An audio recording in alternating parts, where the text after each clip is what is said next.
कुछ इस तरह से किसी ने कहा खुदा हाफिज, कि जैसे बोल रहा हो खुदा खुदा हाफिज। मैं एक बार परेशान हुआ था अपने लिए, जब उसने रोते हुए बोला था खुदा हाफिज। तू जिसके पास भी जा तुझे इजाज़त है, तुझे खुदा के हवाले किया खुदा हाफिज।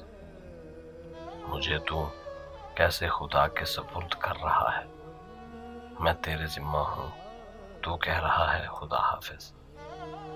मैं धाड़े मार के रोया, किसी की याद आई, जहाँ कहीं भी सुना या पढ़ा खुदा हाफिज।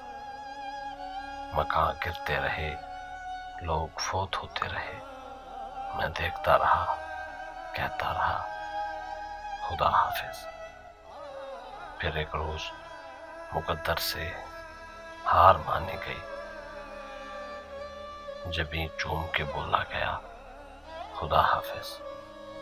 मैं उससे मिलके उसे दुख सुनाने वाला था, सलाम करते ही जिसने कहा खुदा हाफिज।